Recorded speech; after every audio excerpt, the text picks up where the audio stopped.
Welcome back to Foiling Week 2020 in our Gurrit Forum. It's been another fantastic day. I hope the breeze is picking up on Lake Garda.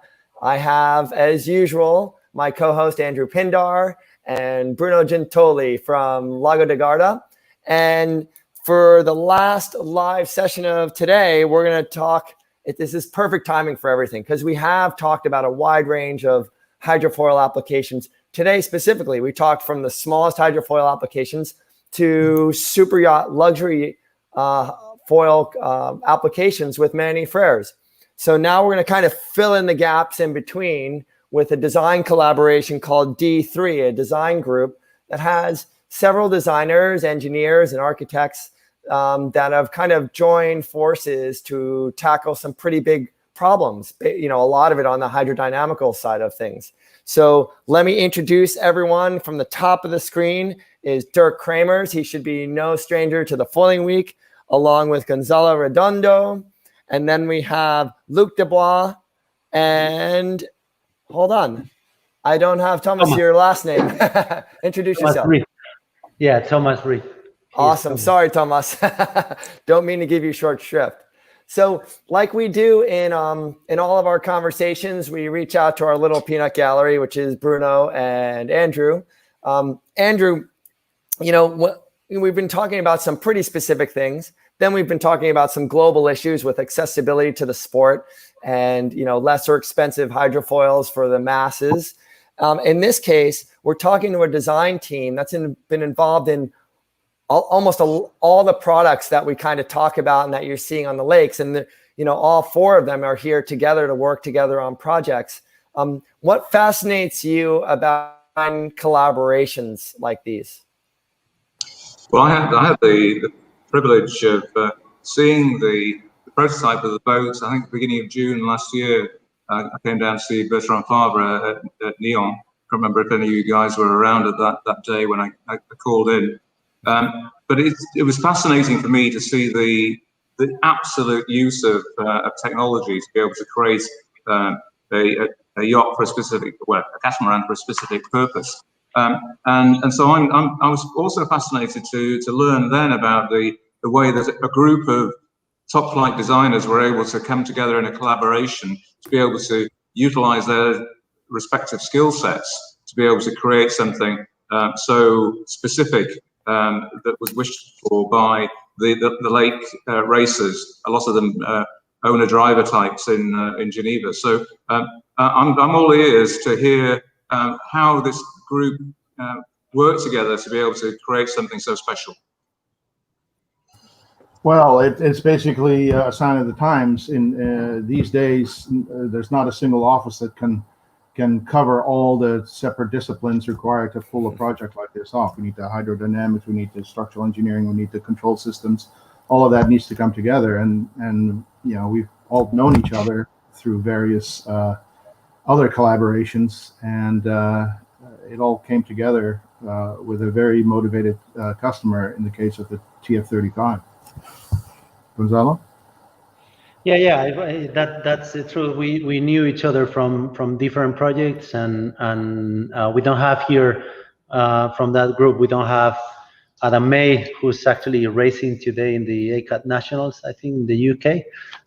That's why he missed the call. So, but we don't have Adam here, but he was part of it as well, and we were teammates in Artemis back in the day, and we've been all very much into ACATs, and that's how I met up Luke, and how we started putting together this group, which ended up being the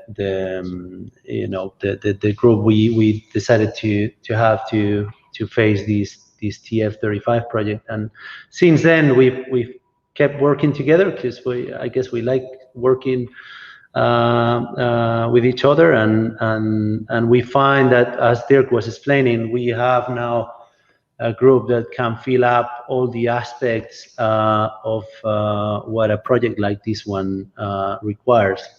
So that's a bit the story. I guess we can. Well, obviously the four of us here are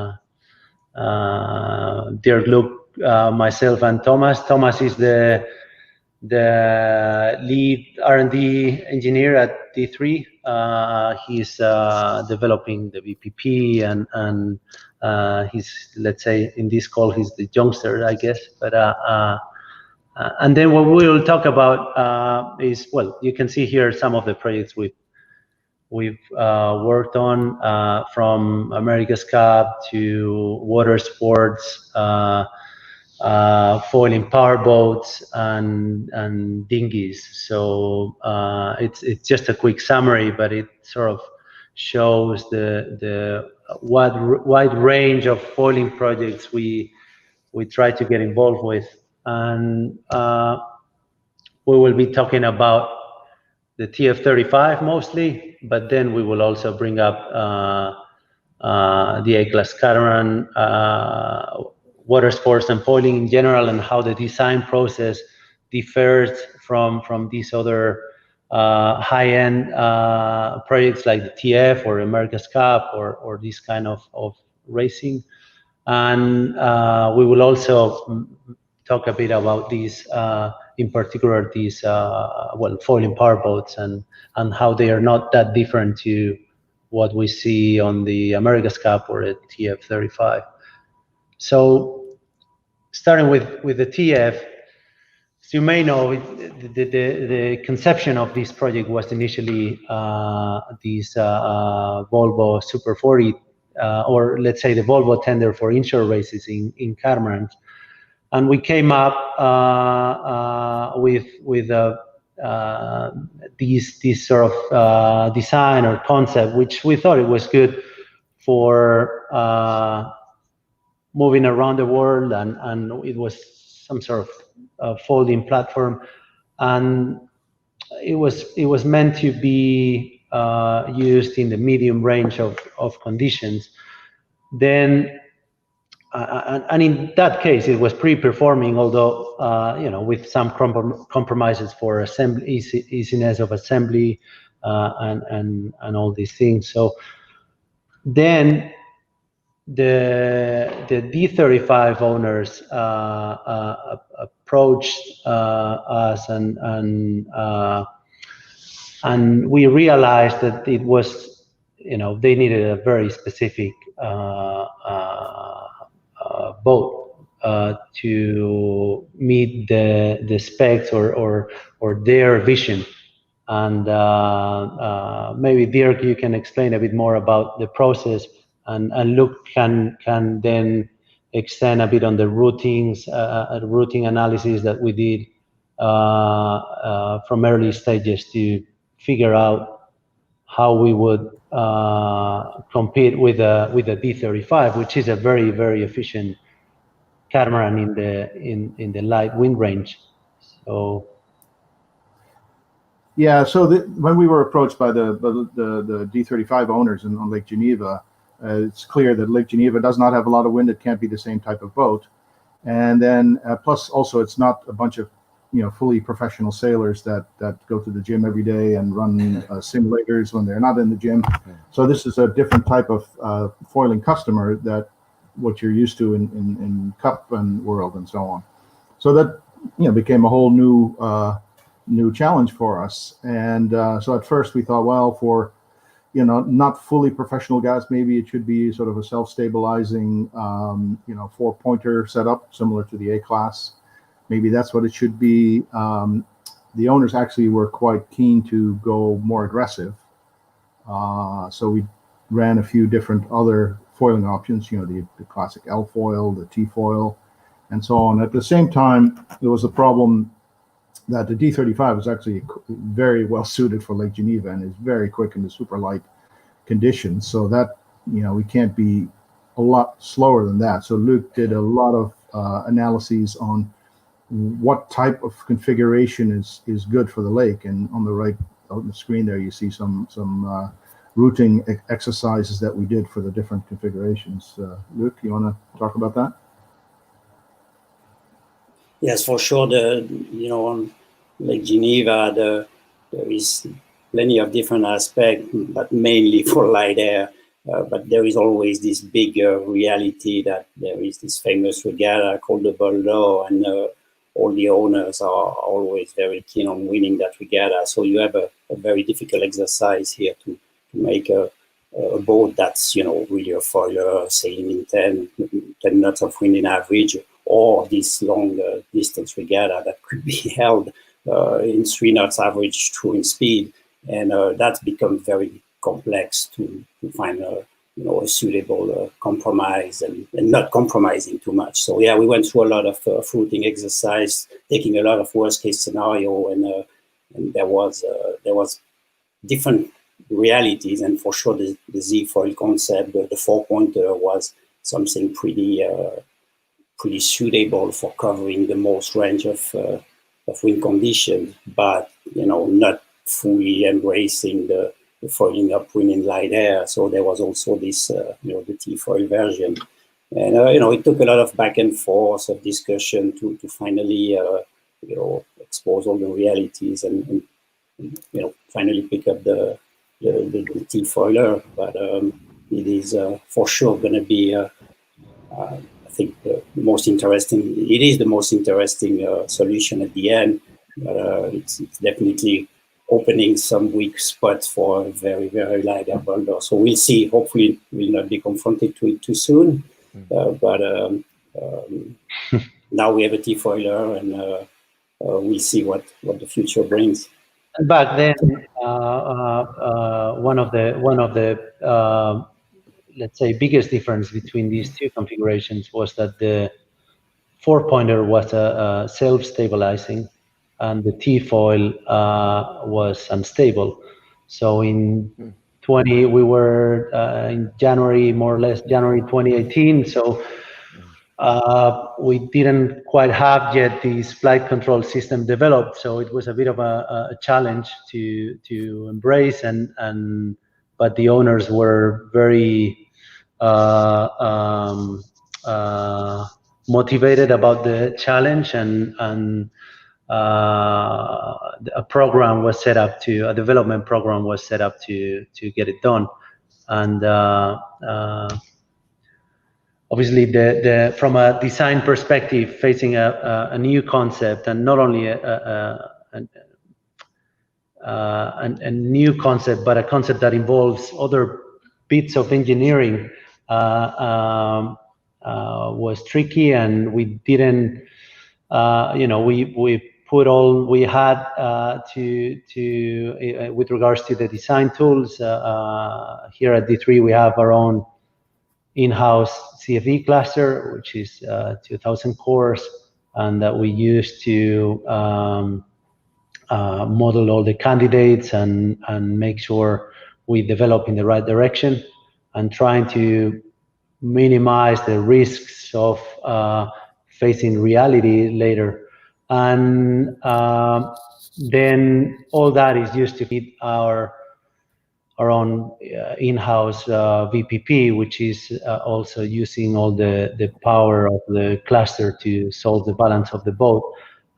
Since this is a tool that Tomas has developed in the office, I let him comment on it. Thanks, Gonzalo. So this is, as Gonzalo was saying, our in-house VPP. We have been developing it for the last 5 or 6 years, and well, it's still on active development. With every new project, we keep adding things. We basically add what we need. And what you can see here is to the top left is a 3D viewer showing the TF35, a particular sailing condition that is being analyzed. And in the top right, there's a breakdown of the forces of each boat component. So we basically have a really wide range of force models that we use to model the different components of the boat. We usually start with, let's say, low fidelity models, which are really easy to set up. So, for example, we can model the foils with a lifting line model, or we can model the sails with or ORC aero model. And then as the project progresses, we start adding higher fidelity models, which are typically based on CFD. So we run on the cluster large matrices, and then we basically fit a statistical model to all the CFD simulations, and from there we get we can model the different boat components. A really cool feature of this BPP is that it's web-based. So the user accesses the tool through the browser, which is really handy in order to share it with workmates and with clients. But also, the really nice thing is that the actual computation happens on our server, on our cluster. So since we have 2,000 cores, we can take advantage of that in order to optimize things inside the BPP. So usually on a BPP, you would balance the boat and find the attitude of the boat and optimize some trim variables. But since we have so much computing power, we can add many parameters to optimize very easily, which is really nice at the beginning of the design process, where you want to analyze many different concepts easily and without really long wait times. And I think in any case, this is a static VPP approach, which is very well known in the industry. Yes. This is our take at it. But something that we had to face with this particular project is the interaction and trying to come up with enough information to develop the flight control system before having a boat. So this is an example of you can explain more, Tomas, but this is an example of a gust, and Tomas can explain the details. Yeah, so with foiling boats, you can find the static equilibrium of the boat and you get some answers there. But at some point you start wondering what happens with the dynamics, and you start wondering if the boat is going to be stable enough, and how fast does the control system needs to act. So in order to answer those questions, we developed like an unsteady solver within the BPP, which is which is what you're seeing now. So in this particular example, what we do is we model a gust. So we start with 10 knots of wind. We let we have, the interesting thing is that we have 3 autopilots in this dynamic simulation. So we have an autopilot on the flap of the foil, which is trying to target a given heave. Then we have an autopilot on the rudder rake, which is targeting a pitch 0. And then we have an autopilot on the traveler, which is trying to get an angle of heel 0, I believe. So we leave these 3 autopilots moving, and then okay. Can you hear me, guys? Yes, we can hear you. But your screen is frozen, no? My screen just got frozen with all these videos. I might need to reboot. It might take me a minute approx. So No in any case, I'll send you. Well, yeah, I need to reboot. Sorry, guys. That's okay. And one question I have for Tomas and the group is, there are 2 parts. One is about and this is for a broader audience too. One is about the velocity prediction program and how you've developed your own. Is it a proprietary thing? And is that what sets you guys apart from other design groups? Or do you share that? And then the second half of it is moving into the technical again. It's something we haven't talked about this week at Foiling Week, but about control systems. So maybe you guys can just very briefly tell us how far along the control systems are. So first about the sharing of the VPP, and the second about where do we stand with control systems? Are they working, and how is it applied to the TF-35? Yeah, I can speak a little bit on that. Prior to this project, we and it will show up in some of the slides later on, but we were involved with some very dynamic control systems for motorboats. Yeah. First time we really did that, and Chris, you saw the early beginnings of that a few years. Yeah, 2016, 17. But that has developed quite a bit, and much of those lessons are fully transferable or applicable to the sailboat problem.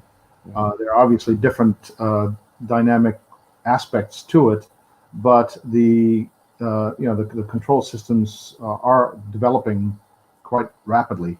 I mean, it's some of this started in AC world as well, but most racing rules do not allow control systems, so that puts a damper on the development. So the only places where we can do this development is in projects like this, where the owners have some vision that we can take this further. There's no rules, very few rules to the TF-35 class. And there's obviously no rules in foiling motorboats. So this is where the development is going, where we're not encumbered by rules. Cool.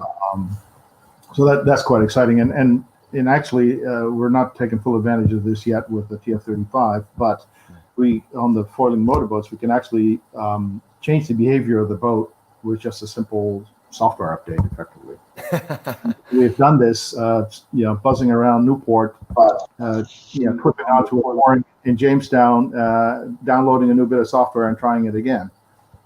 This actually makes it possible, for example, on a racing class, we haven't pushed this yet, but at the morning decide, okay, which version of the software we're going to race with today.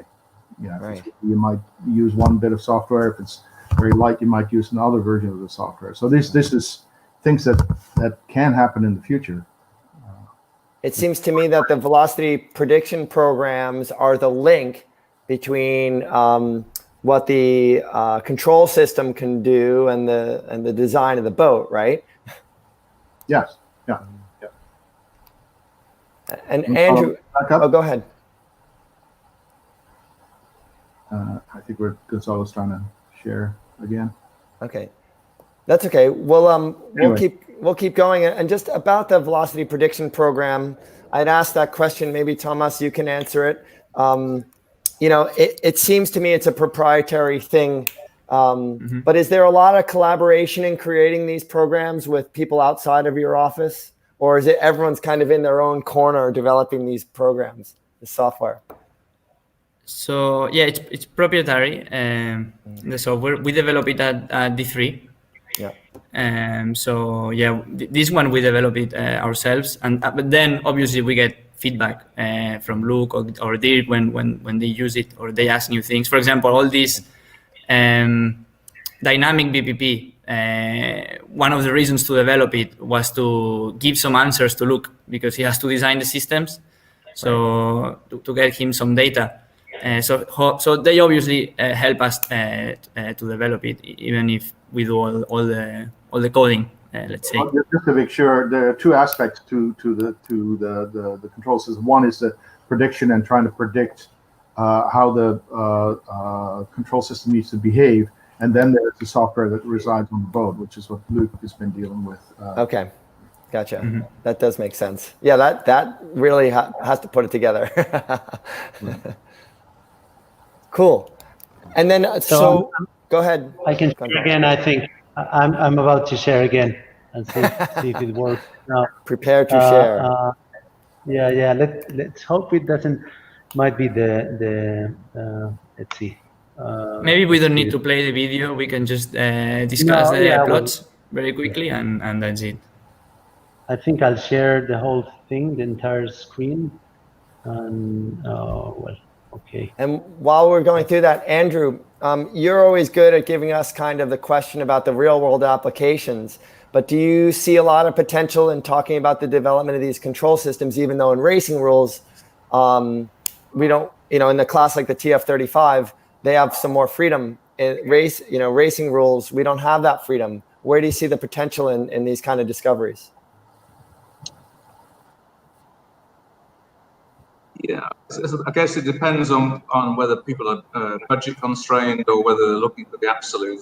I'm guessing from this that when you own your own class, like the CF35, the same applies, I'd have thought, in Sail GP, where you can make that sort of determination. But one of the questions that I'm really curious to know, and Dirk, perhaps you're the best place to answer this. The foiling is clearly the thing that's been the trigger of D3 coming together and looking at your collaboration. And it looks as though there's a personal interest in as engineers in also going and participating in the sport. Had there not been the development in foiling, do you think that D3 would have been created? Would you have been collaborating on displacement boat projects, or is foiling been the trigger? Let me comment on that, because D3 as an office, it exists from since 2012. I think this group is obviously, I would say, more than just D3. If D3 is part of it, the same way as SDK is part of it, but this is a design group that it doesn't have a name. It's a group of professionals that we team up together in some projects because we like to do it, and we think we can offer what the project requires. When looking at all the spectrum. So just D3 does exist in that sense. It's merely or its niche is obviously on foiling projects, but the expansion of the group was a very nice way to face bigger projects, which otherwise a single office is, for a single office it would be quite challenging. Yeah, but to get to your point, Andrew, I mean, we're all basically tech junkies, and when something new and interesting comes along, all of us are somewhat like-minded in that we tend to take that on with more vigor than we do yet another displacement boat. Thousands have been done before, so. Yes, you're right that if there are new and more exciting things to explore, it certainly adds to our motivation. Right, thank you. Cool, and I have a little forum note right now. We've got about 10 or so minutes left, and we have a couple design challenges to go through here where you guys are working on. So can we move into the A-class catamaran discussion? Yeah, I for some reason I cannot share the screen, so I've passed the presentation to Dirk. Maybe he can do it in cool. PDF. Unfortunately, we won't see the videos, but I don't think there's time anyways. Yeah. No worries at all. That's our challenge, but to leave people hungry for more. And yeah. So we're moving from kind of a full design, a little bit more open from the TF35. To design challenges that you guys have when you have to deal with rules. And so why have you guys taken on an A-class catamaran project, this more enduring class, and what is your design approach? And I'm really curious to hear what Luke has to say about these two.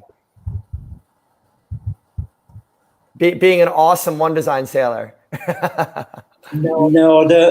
For sure they are very different project in the sense that and we just went briefly through it because we I feel like we didn't even scratch too much the surface on all this aspect of the TF, but like you said, time is running.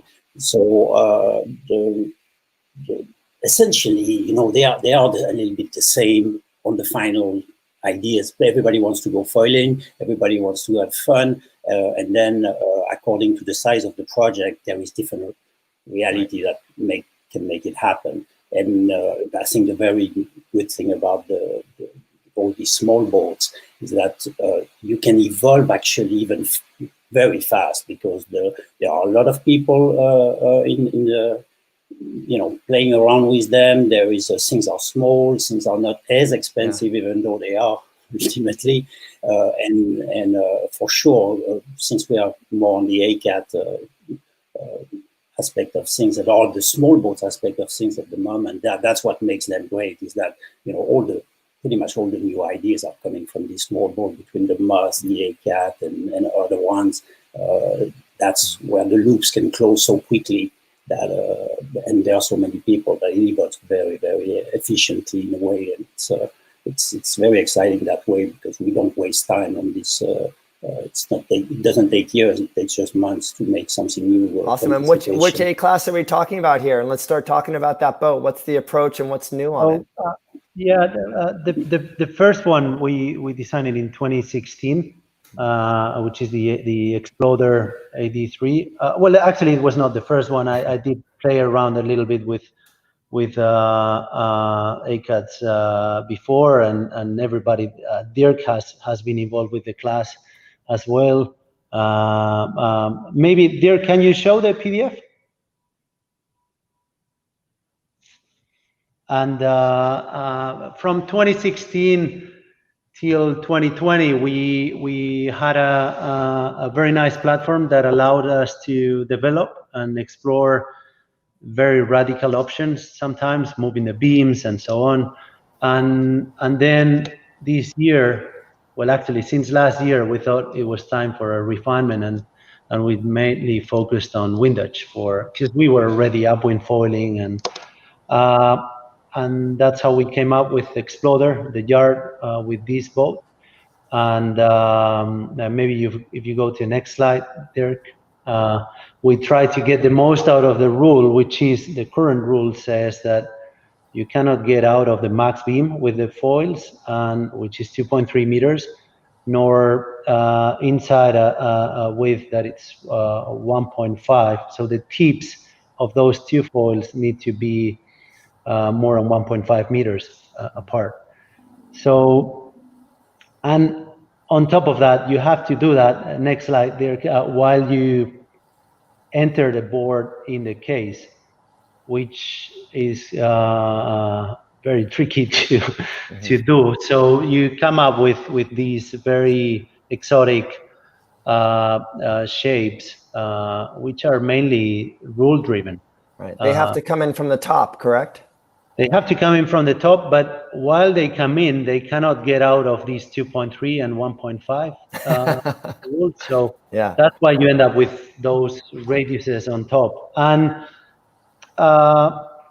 obviously, it's nice to have to challenge a rule, but at the same time, in a development class, you wonder if a foiling restriction like this one is the way forward for a class, particularly because now we have a classic division, and this is the foiling division. So how does it make sense to have foiling restrictions in a foiling class? So that goes into some, and maybe Luke can comment on the 1.5 meter rule, and because he was part of that group in 2008. But the thing is that the reality we face is that the construction of these foils is more expensive these days because of the rule, and significantly more expensive actually. And if you find a breakthrough, then the case in the platform doesn't fit the new design, so the platforms become very obsolete. Right. And on top of that, it's hard to, there's always a compromise, because we know we could be more efficient if we didn't have this rule, but obviously it wouldn't be an ACAT these days. So there's a compromise there that we're obviously facing.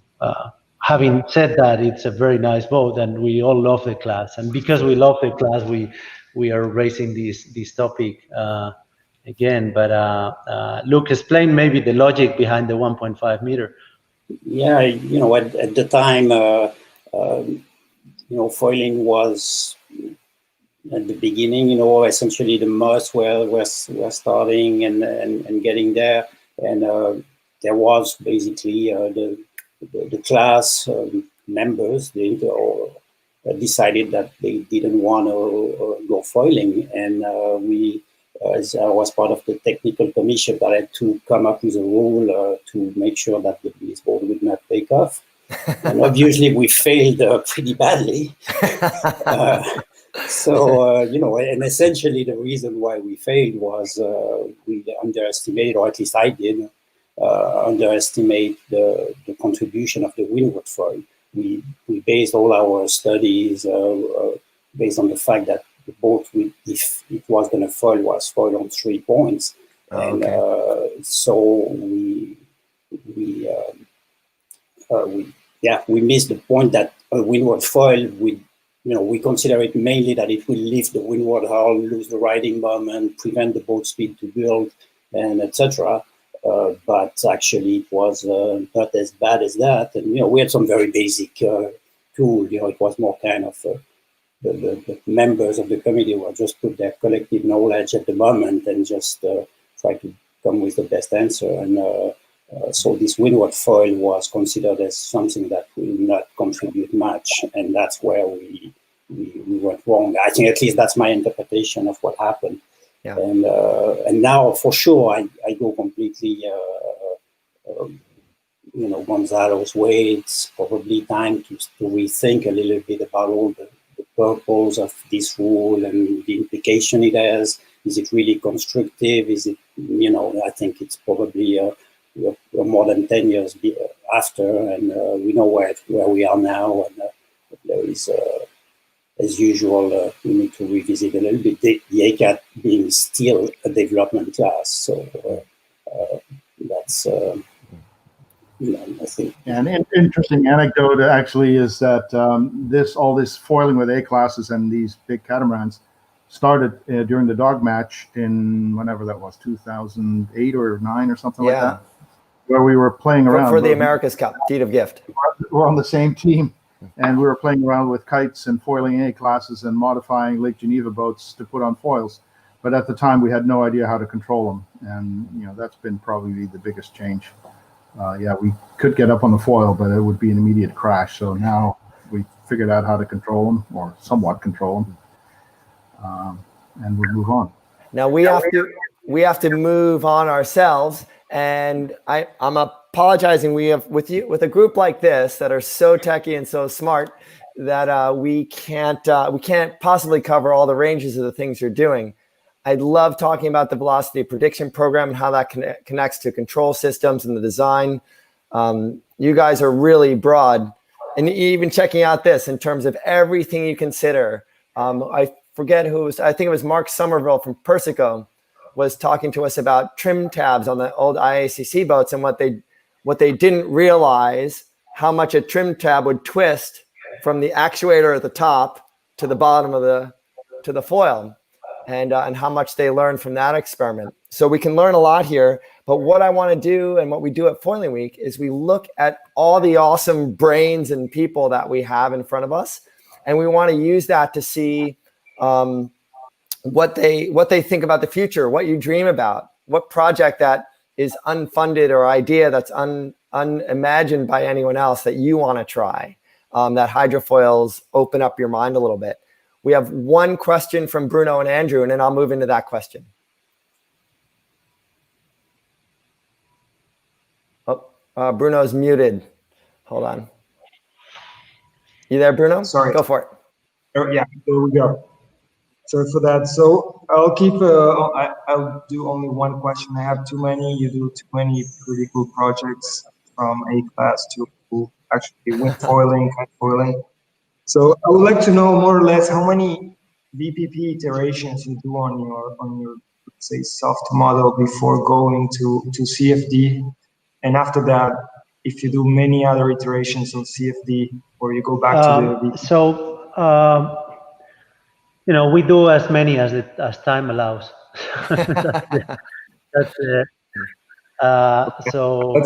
And if we know we need to deliver a design tomorrow, we will try to fit in a couple more. So and that is always the case. You always stress at the end because you want to do a little bit better, and the main the one resource that it's not gonna change is time. So being able to fit in a couple more could mean the world, and so yeah, I mean that's basically the schedule of the project defines how many iterations we run. Great. Thanks. Cool. And then the other Andrew one- has a question. No, go ahead. I'll keep. Well, mine's a big picture one, and certainly I'm here from a diversity point of view to show the upper end of the age range that can still be interested in this stuff. But you know, it's a fantastic crowd here, but we're pretty male dominated. Are we seeing coming into yacht design, naval architecture, the engineering side? We're seeing more women coming into that, and also, do you think that the boats like the TF-35 are going to be more easier, readily accessible to sailors? Did you guys catch that question? Not entirely. Okay. We lost you a little bit. That's okay. I'll rephrase it really quick. Okay. Just in terms of what are you seeing? Because you guys see a lot of design houses and people in the industry. Are we seeing more female engineers, naval architects coming into the space? Are there more opportunities for them in the areas that you work in, and people that you decide to collaborate with? And then the second half is the designs that you actually are working on. As far as you're aware, are those class associations making those craft and events and boats accessible to a more diverse group, mainly more females? Well, It's a big question. Yeah, there's a lot of questions there. Yeah, we have certainly in the Cup World we've had a number of women engineers in there, and we certainly welcome that. It certainly helps the dynamic of the design group. We'd love to see more engineers coming out of the schools, and unfortunately, it's not enough at this point. No, but it's happening, but not fast enough. Yeah, true. Yeah, but at least it's happening, and you can see there's some motion. And we've seen girls in the Volvo. Some of them are very good friends of us, and they've been up to the challenge. And in the NACRA 17, you have mixed crews, and you cannot really say a guy or a girl steering is better than otherwise, than the opposite. And we work a little bit with some of the teams, and they are very efficient. And in the AC, there, at least in the team I am in American Magic, we have very competent girls, and hopefully in the future we will have more. At least, eventually there should be 50% at least. No, but you think that the mixed crews and the NACRAs, and now also for Marseille we have the relay team, male female kite foiling happening as well. So yeah, certainly it helps enforce the interest in foiling and technology with women sailors anyway. So hopefully that'll producing some women engineers as well. And for instance, the TF-35 not being a very demanding not being a physical boat, because the foils are controlled in a very efficient way. You don't have to have grinders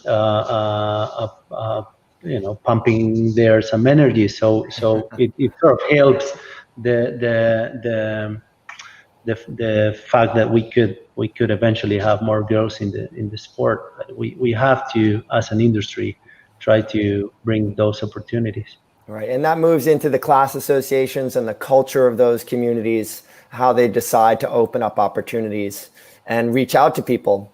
to see if they're interested from the start.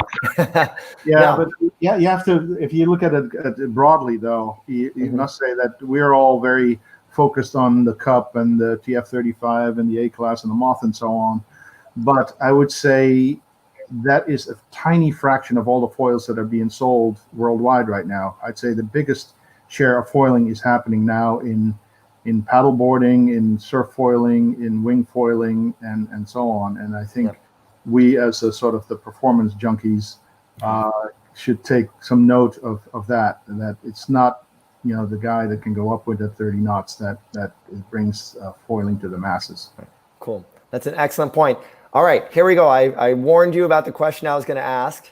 We're going to start with Tomas, and I'll rephrase it again, which is, with all the knowledge you have and all the projects you've been working on, you must be dreaming about something that you haven't seen before, and some ultimate hydrofoil use or project. Doesn't even have to be sailing. So Tomas, what do you dream of doing with hydrofoils? Well, what I really want to do is displacement boats, because all I've done since I've been in the industry are boats with foils. We're gonna cut So the last 5 years at D3, everything has been hydrofoils and catamarans, and so I would really like to do a displacement boat. Be careful what you say, that's because exciting for Gonzalo me. Manny Freres is going to call him right up and say, perfect. So let's go to Luke. What are you dreaming about? Well, Hopefully I'm something probably, flying. yeah, I'm gonna go probably the exact opposite direction, because I've been through these last few years now, I've been able to touch into these foiling control systems and etc. And it's we're such at the beginning of that in a way, and I think I'd really hope I can still keep working on it, because that's definitely one thing that could, especially in the sailing world, make it more and more available to more and more people. Yeah, because for sure, one thing that happened as soon as the foiling started is it needed, even more practice and training and coordination between the crews to master that, and to have fun, because it can also become pretty scary and dangerous if you're not mastering the boat.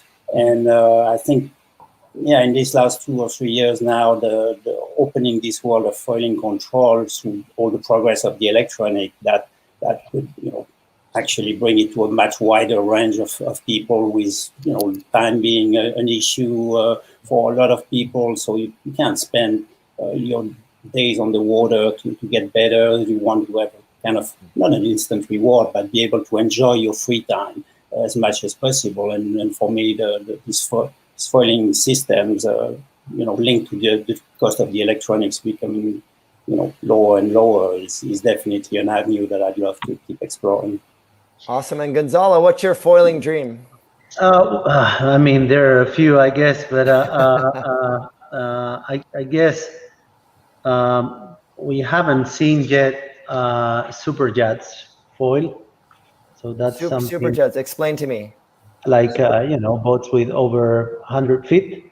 Okay. Yeah. And, that's a pending topic, I would say. So I'd love to see those kind of foils take up a significant lift fraction of the displacement, and then. So those are super yachts. Super yachts. Yeah. Okay, cool. Sorry about that. No, it's all right. There's an interest on foiling powerboats, which we would like to embrace and try to help develop. And one thing I haven't seen lately is development of, well, we've seen it in water sports, but if you think about boats, we are still living on classes that were conceived pretty far back. The A class, B class, C class, and I'd like to see the birth of new classes in which you from the beginning you consider foiling and it's not just an evolution of a displacement or the typical displacement sailing or Archimedean sailing into foiling, but they start from